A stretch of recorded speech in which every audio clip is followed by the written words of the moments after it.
खूनी कुआं। सीमा गर्मियों की छुट्टियों में अपनी नानी के गांव आई थी। सीमा नानी के घर पहुंचने के बाद अपनी नानी के पैर छूती है और उनसे आशीर्वाद लेती है। तभी उसकी नानी उससे कहती है, इतनी बड़ी हो गई मेरी सीमा, चल जल्दी से हाथ मुंह धो ले, मैं तेरे लिए खाना लगा देती हूँ। भूख लगी होगी ना? हाँ नानी, भूख तो लग रही है मुझे, आपके हाथ के बने हुए पीले दाल और चावल खाने की। कितना टाइम हो गया है मुझे आपके हाथ का बना हुआ दाल चावल खाए हुए। तू तो नौकरी में व्यस्त थी, तो तुझे कहाँ से टाइम मिलेगा अपनी नानी के लिए? और जब इतने टाइम बाद आई है तो ज्यादा टाइम के लिए रुक कर जाएगी तू। हाँ नानी, इस बार पूरे 2 महीने के लिए आई हूँ। सीमा की नानी अंदर जाकर उसके लिए खाना बनाने लगती है। सीमा कमरे में अकेली होती है, तभी उसे किसी औरत के रोने की आवाज सुनाई देती है। वो कभी खिड़की से बाहर झांकती है तो कभी दरवाजे से बाहर झांकती है। उसे समझ में नहीं आ रहा होता है कि आखिर रो कौन रहा है।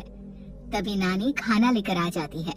वो अपनी नानी से कहती है, नानी, कोई औरत रो रही है क्या? मैं जब से यहाँ आई हूँ तब से मुझे यहाँ किसी औरत की रोने की आवाज आ रही है। हे भगवान, कहीं ये वही तो नहीं? बोलो ना नानी। अरे कोई नहीं रो रहा, ये तेरे मन का वहम है। और तू ना अब खाना खा ले, ज्यादा यहाँ वहाँ की बातों में ध्यान मत दिया कर। जल्दी से खाना खा और फिर मेरे साथ आ जा मेरे कमरे में, दोनों बैठकर खूब सारी बातें करेंगे। ऐसे ही अगले दिन सीमा अपनी नानी के साथ गांव के बाजार जा रही होती है। उसी रास्ते में फिर से किसी औरत के रोने की आवाज आती है। वो अपनी नानी से कहती है, अरे नानी, क्या सच में तुम्हें अभी भी किसी औरत की रोने की आवाज नहीं सुनाई दे रही? मुझे किसी औरत की बहुत बुरी तरीके से रोने और चीखने की आवाजें आ रही हैं। मैं बहुत परेशान हूँ नानी, आखिर ये कौन है? मुझे लगता है कि सीमा को शहर भेज देना चाहिए, यहाँ रहना उसके लिए ठीक नहीं। नानी बोलो ना, आप चुप क्यों हो जाते हो? सीमा, तू घर चल, मुझे तुझसे बहुत जरूरी बात करनी है। नानी सीमा को घर ले आती है और सीमा से कहती है, सीमा, कल सुबह तू शहर वापस चली जाएगी। अरे अचानक?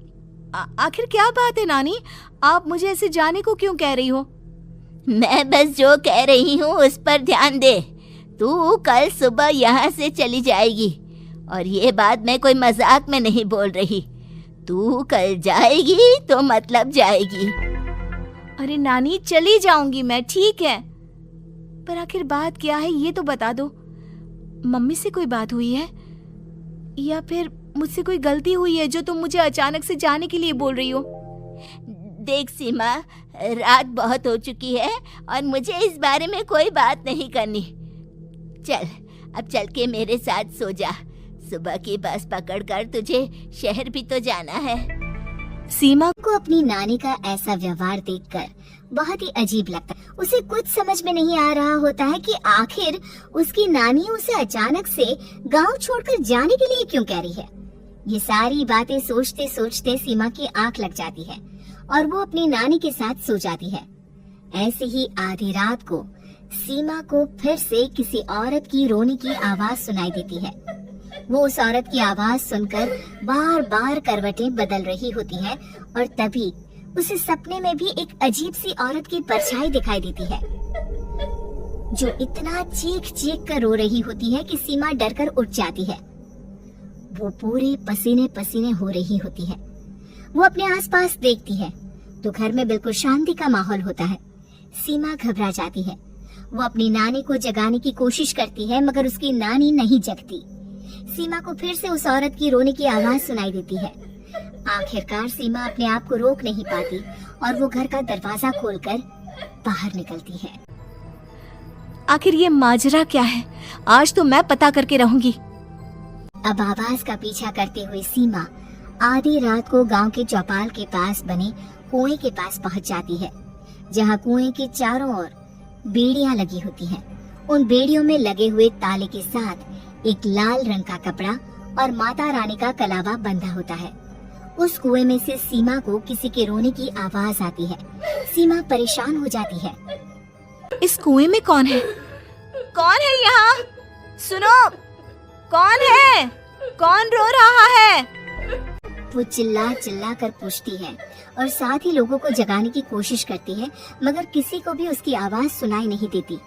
अब सीमा खुद उस कुएं के पास की बेड़ियों और तालों को खोलने की कोशिश करती है और किसी तरह कुछ देर की मशक्कत के बाद सीमा उसको खोल भी देती है। और जैसे ही वो कुआं खोलकर उसके अंदर झांकती है, सीमा उस कुएं में गिर जाती है। इतने में उसकी नानी की नींद भी खुल जाती है और सीमा को पास ना देखकर नानी परेशान हो जाती है। नानी घबराकर पूरे घर में उसे ढूंढने की कोशिश करती है, जिसके बाद उसकी नानी और सभी लोग उस खूनी कुएं के पास जाते हैं और सीमा की नानी कुएं के पास खड़ी होती है। सभी गांव वालों और सीमा की नानी को सीमा के चिल्लाने की आवाज आती है। बचाओ! कोई मुझे बचाओ! मेरी बच्ची, हम आ गए, हम तुझे बचा लेंगे। नानी, मुझे यहाँ बहुत डर लग रहा है। यहाँ इंसान की कटी हुई मुंडिया, हाथ, पैर और कंकाल है और खून भी है। नानी, मुझे डर लग रहा है। आप सब मेरी मदद कीजिए, नहीं तो ये खूनी कुआं मेरी बच्ची को भी खा जाएगा। अरे मुझे तो ये समझ में नहीं आ रहा कि आखिर इस खूनी कुएं को खोला किसने। सालों पहले इसको इतनी मुश्किलों के बाद तांत्रिक बाबा ने बंद किया था। अरे पूरा गांव खूनी कुएं के बारे में अच्छे से जानता है, तो कोई भी जानबूझकर तो ऐसा करेगा नहीं। मतलब किसी ने अनजाने में इसे खोल दिया है भैया। सीमा को इस बारे में मालूम नहीं था और जब से वो यहाँ आई थी तभी से उसे किसी औरत के रोने की आवाजें भी सुनाई दे रही थी। कहीं सीमा ने ही तो उसे नहीं खोला। अगर ऐसा है तो फिर सीमा का बचना बहुत मुश्किल है। वहीं कुएं के अंदर सीमा रोते हुए बैठी होती है कि उसे आवाज सुनाई देती है जो कुएं के बाहर खड़े गांव वालों में से किसी को सुनाई नहीं देता। आज सालों के बाद मुझे ताजा खून मिलेगा। तेरा खून पीकर आज मैं अपनी प्यास बुझाऊंगा।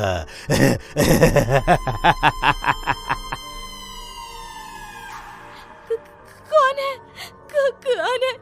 मत मारो प्लीज, मुझे जाने दो प्लीज। मैंने किसी का क्या बिगाड़ा है? वो तुझे मरने के बाद पता चल ही जाएगा। जितने में गांव वाले और सीमा की नानी कुछ सोच पाते, उतने में उन्हें सीमा के चिल्लाने की आवाज आती है और अगले ही पल सब शांत हो जाता है। क्या हुआ? सीमा, मेरी बेटी। माफ करना बहन, लेकिन अब सीमा वापस नहीं आएगी। हमें एक बार फिर से कुएं को बंद करना होगा। गांव वाले तभी तांत्रिक को बुला कर लाते हैं। एक बार फिर अपनी शक्ति से तांत्रिक बाबा उस कुएं को हमेशा हमेशा के लिए बंद कर देते हैं और वहां एक बोर्ड लगा दिया जाता है कि यहाँ आना मना है।